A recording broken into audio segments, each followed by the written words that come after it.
thank you so much for agreeing to chat today. It's really lovely to have you here.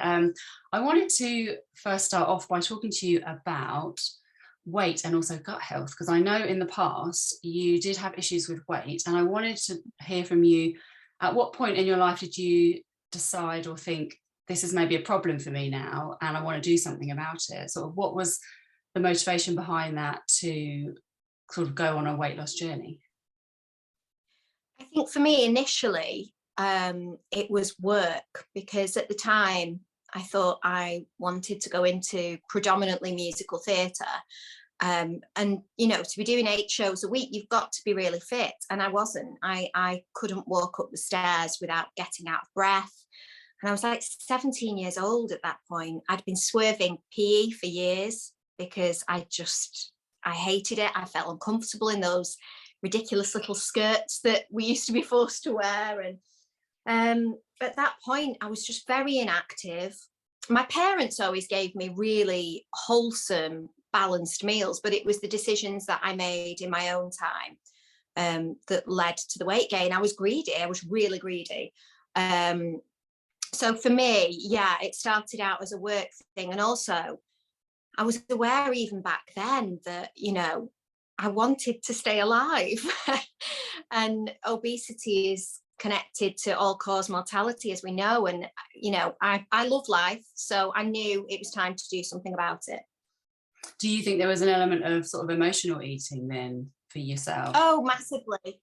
Yeah, hugely so. I mean, even now, if I feel stressed, I want to eat. I'm not one of those people that will go, oh gosh, I can't eat today. I can't, you know, those people that say, oh, I've not eaten lunch and it's 4 o'clock. I'm like, what? I love food. I am a foodie and I love to cook. But yeah, I think emotional eating is a big thing for a lot of people. It's just the older I've got, I know how to deal with it now. So if I do feel stressed, I'll go for a walk, or I'll start reading a book, or I'll send some emails. I'll just take my mind away from food, because, you know, I'm not a big drinker. I've never experimented with drugs or anything like that. So food was always my go-to if I was stressed. Yeah, and can you tell us a bit about, I know that gut health was an issue that came up for you at a certain point, and kind of what were symptoms that you were getting, and what did you look into? So my diet wasn't as good as it should have been, and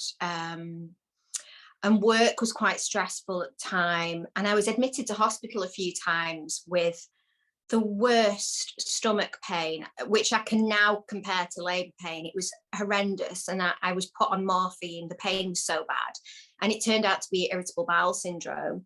My digestion was completely out of whack. I really struggled with certain foods, and I just thought, you know what, I need to do something about my diet. I need to think about health. And I spoke to one of my dear friends, the medicinal chef Dale Pinnock, and he said, do you know what, your gut is out of whack, you've just finished a course of antibiotics, you need to try Simprove. And this was about 8 years ago now, and within being on Simprove for around 3 or 4 weeks, I was able to come off all my medication. And I was on a lot of medication, yeah, which I don't like. You know, I prefer to do things naturally when I can. Medicine is a wonderful thing, but I always look to the inside first to see if I'm doing anything wrong in terms of nutrition, and I absolutely was.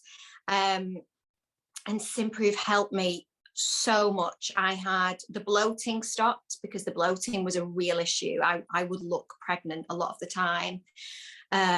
And yeah, I was able to come off all my medication. I was no longer in pain and discomfort after eating certain foods. So for me, I've been using Simprove ever since, and I've always kind of made a song and dance about it. So when they said to me, would you like to collaborate, for me, it was a no-brainer.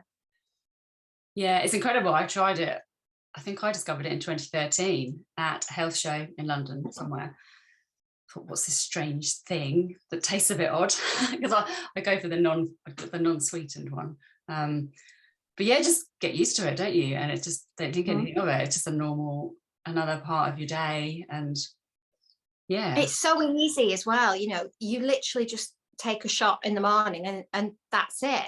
you know, that's a huge step towards better gut health. And I think in this day and age, when our lifestyle is so busy and we can't always stay on top of nutrition 24/7, it is important to think about gut health, because, you know, they refer to the gut as the second brain, and rightly so. It impacts every aspect of your mental, physical, hormonal health. So, you know, it's something that I continue to learn more and more about all the time. It fascinates me, but Simprove's been a huge step in the right direction for me and my family. I've got all my family on it.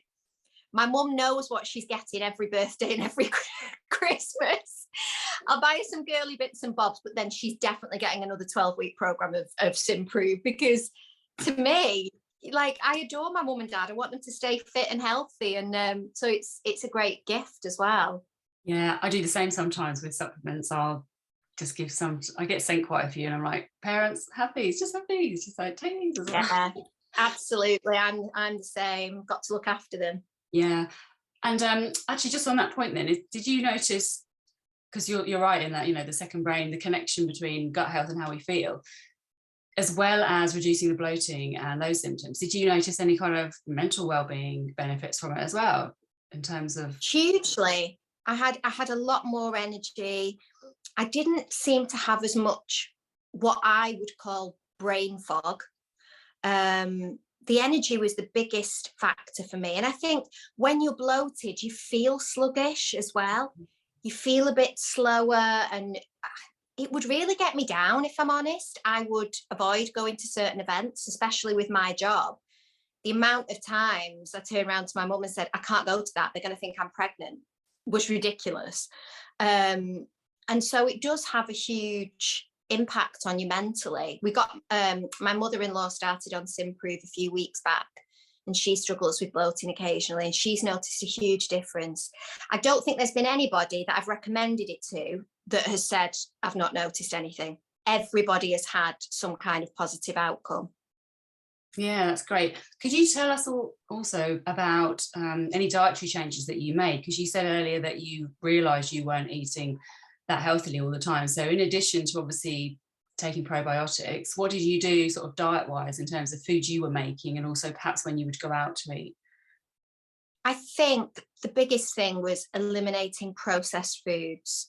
And we seem to be caught up in this new trend at the moment of trying to be more plant-based, which is wonderful, but there are a lot of processed plant-based foods out there. For me, there's more than, I don't know, maybe 6, 7 ingredients on the back of something. I start to think, oh, how natural is this? And so back then, I'd also started training with Ultimate Performance. Their gyms and trainers are just incredible. Their knowledge is insane. And I really started to look at things from a perspective of food being fuel, what my body needs at certain times of the month, especially for women, because it really does. Hormones have a huge effect on women. That's something else that I'm really passionate about learning more on. But I think for me, the biggest thing was processed food, and Ultimate Performance stand by. If it ran, swam, or grew from the earth, eat it. Anything else has been tampered with. And I think that's a really great way to look at things. You know, if it's been processed, avoid it. And don't get me wrong, I'm not completely devoid of joy and fun. You know, I love a bit of cake, you know, the occasional pizza, etc., as much as the next person. But I do think it's about balance. I think if you're on it 90% of the time, then you've got scope to treat yourself. So just, can you give me some examples of things you might eat at home, like on a day-to-day basis? What would you have with your family? Kind of, what's a kind of typical family meal that you might have? All sorts. I mean, particularly in the winter, my biggest love is taking traditional comfort foods and putting a healthy spin on them. So things like spaghetti bolognese, we might do with chickpea pasta and a lean mince, or a turkey mince, which contains loads of tryptophan. It's great before bed because it tends to help you sleep. Or we eat a lot of fish. So I'm a huge fan of tuna steak. So I might do a tuna steak with sweet potato and some greens. Healthy spins on things like cottage pies, veggie chili, you know, and they're all really budget friendly, freezable. Everybody loves them because they taste like a comfort food. And we started to grow our own vegetables as well a couple of years ago. And that's been a game changer for us, because I don't think you just can't beat organic produce. And when you're growing it yourself, I mean, I'm no Alan Titchmarsh, you know, I've killed a few things, but I just love, as a family, going outside and, you know, getting Alfie to grab a lettuce or a courgette and then seeing what mummy does with it. And I love that process. Yeah, I love that too. My son, we actually just started that this year too. We turned a little patch in our garden into a kind of mini allotment, and he loved just going out there to find raspberries. I think he ate all the raspberries. I got one maybe all summer, because he would just run out there and love to like pick them off. Oh, that's potatoes, so lovely. Potatoes just taste so much nicer when you grow them yourself. It's my husband couldn't believe it. He was just like, wow, these taste really nice, like just more flavorful. And yeah, it's great. Completely different. We have absolutely, I mean, my dad's amazing. He's got a big allotment. He grows everything. They're like the good life. So I've got a way to go, but yeah, we've just loved it. And one more thing, sort of gut health related, do you still find that anything makes you bloated? Do you have any sort of trigger foods or things you just don't eat now or try to avoid, despite having, you know, using probiotics? So there's still some foods that can, you know, trigger off IBS type symptoms. Dairy, I'm completely intolerant to dairy. It's quite severe, and I've known that for a long time now. So I can't, you know, it's dairy alternatives all the way for me, which I don't think is a bad thing. I'm not entirely convinced that we're supposed to be having dairy. You know, I know it's debatable and everybody's really split on that, but, you know, we wouldn't breastfeed a cow, would we? So that's where I'm standing. So yeah, can't touch dairy.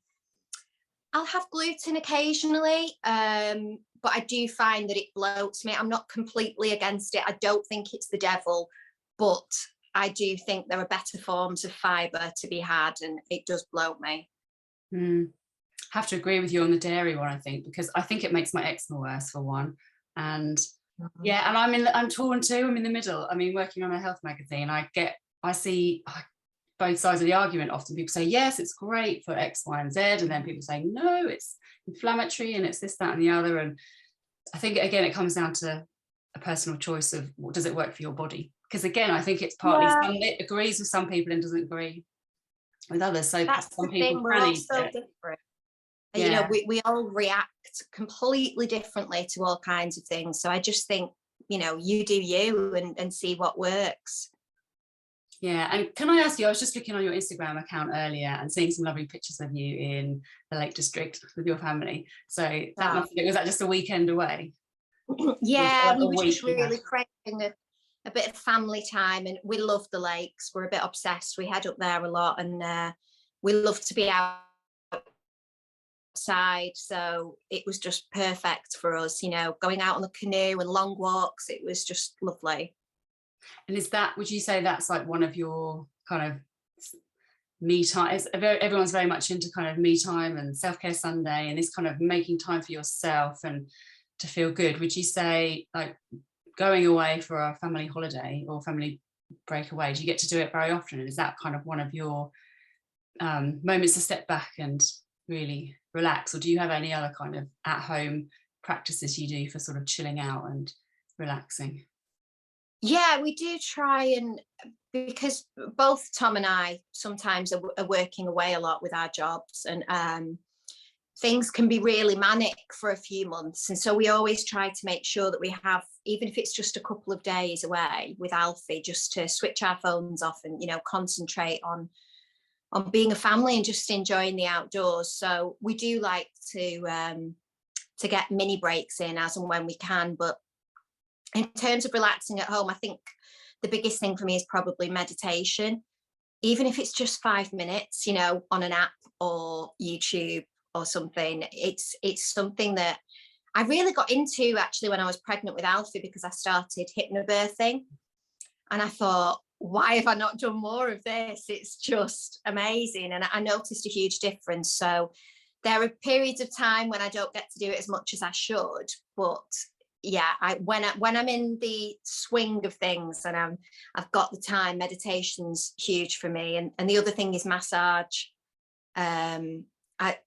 It's the one time that I feel like I just completely switch off. I'm there, I'm dribbling, I'm gone. I love it. Well, thank you so much, Catherine. It's been really lovely to talk to you, and have a You nice rest of too. the day.